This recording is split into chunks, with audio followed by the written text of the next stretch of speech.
conditional life.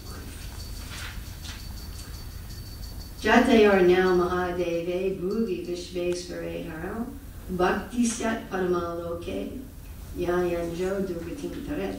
Dronandara said, please permit us to be born on the planet Earth, so that after our appearance, the Supreme Lord, the personality of Godhead, the Supreme Controller and Master of all planets, will also appear and spread devotional service, the ultimate goal of life, so that those born in this material world may very easily be delivered from the miserable condition of materialistic life by accepting this devotional service. So the whole world is full of stories, traditional stories, fairy tales of wishes. Remember reading stories like that when you were a kid? Yeah. Somebody meets some fairy or some elf or something who says, I'll give you 3 wishes. Do you all remember those stories? Yeah. Or I'll give you 1 wish. And how do those stories go? Do you remember how they go? Every time. Once upon a time, and then they lived happily ever after. Oh no, not the wish stories. Come on, don't you remember the wish stories, how they go? What always happens in those stories? There's always a restriction.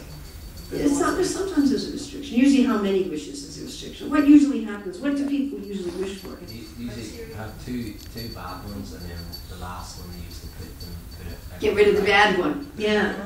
Yeah, usually they get 2 foolish wishes, and then the 3rd wish is get rid of the first 2 things I wish for, and they end up right where they started from.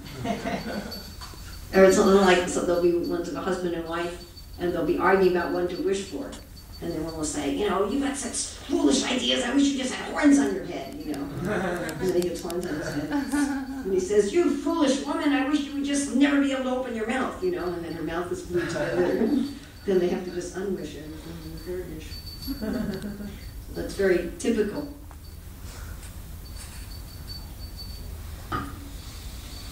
And the moral of those stories is, what's the moral? Or like the Midas, you know, who wished that everything be turned to gold, everything he touched be turned to gold, and then his food was turned to gold, he couldn't eat anymore.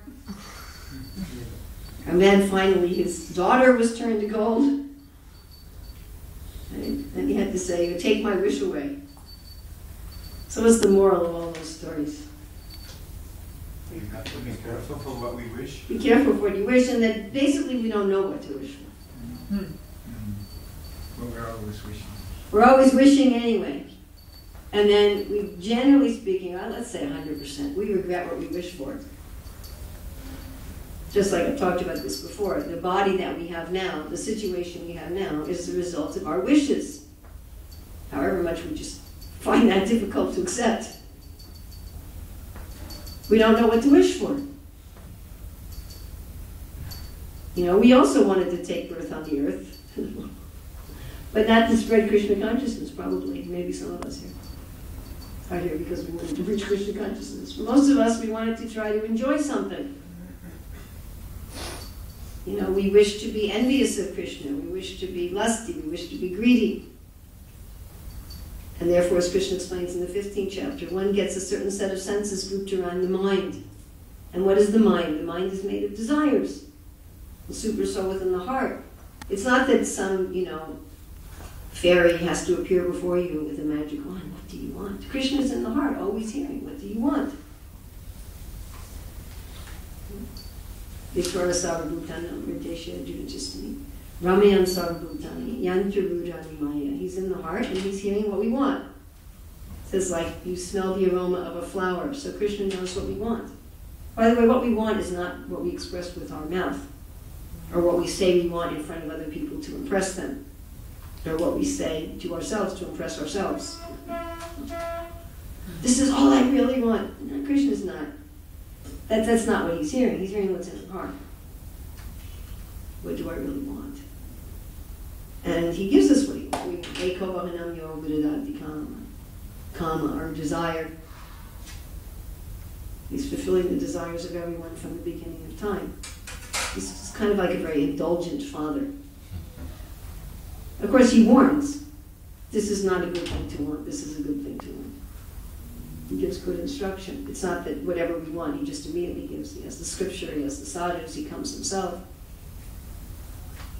But whatever our desires in our heart, he grants us that accordingly. So that's what shapes our subtle body, is our desires. Then we get a gross body in a situation that fits our desires. So this gross body we have, this is the gross form, the perceivable form of our desires. And you can see, especially in an earthly body, it's pretty gross.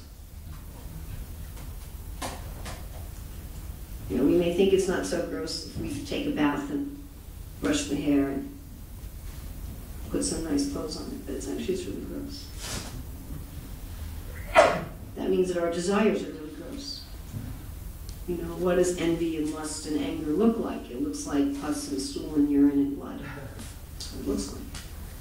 That's what envy and anger is. The demigods who are more in sattva guna, they don't have bodies like that. So we go higher in sattva guna. And your body is a manifestation of sattva guna. And the more you're in tamaguna, the more you have a nasty body. You know, just like some of the animal species, they're so ugly. They're even more ugly and gross and foul than human. So as you go deeper and deeper, as your desires get more and more contaminated, you get grosser and grosser bodies. So generally our desires in this world are for increased material enjoyment or for liberation. Those are generally our desires in this world. But here we see what is the best thing to desire. So these stories are here, this Bhagavatam is here to try to guide us. Look, this is what you should be desiring. This is what you should be desiring. You know, just like if you want to purchase something. Like right now I'm looking to replace my computer. It's getting old, warranty's out. So I'm consulting with experts. What should I get? And sometimes I'll say, oh, I think this is nice. And then they'll say, well, really, if you get this one, you'll have this problem and that problem and the other problem. Really, you should get this. This would serve you better. We generally appreciate that. Don't you appreciate that when you find some expert who guides you in what to purchase? Yeah. You know? You're thinking, I would like to do this or that or the other thing, or this looks nice or that looks nice. You're bewildered by some advertisement, and then you get some real expert. You go into a shop thinking, I want this and that. What's really nice is when you go into a shop where the shopkeeper says, actually, we don't even sell what you want is isn't it? Then you feel so grateful, isn't it?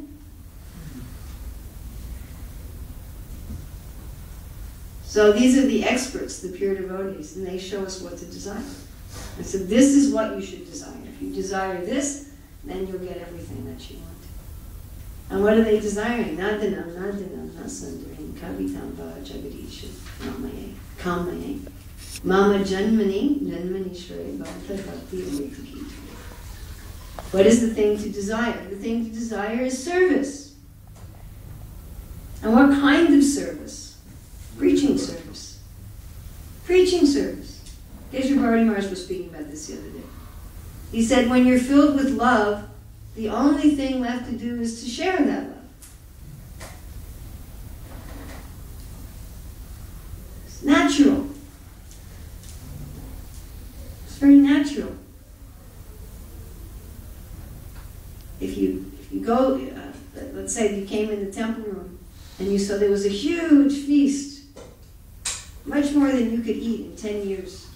When we went to New Vrajdan for Govardhan Puja, they offered 2,400 kilograms of sweets to Govardhan. It filled an area as big as this temple room, just with sweets. And they had their Govardhan Shila on a boat made out of sweets, going through an ocean of sweets. So there is no way in one's whole lifetime one could eat all those sweets. Impossible. 2 lifetimes you couldn't have eaten. One person couldn't have eaten all those sweets.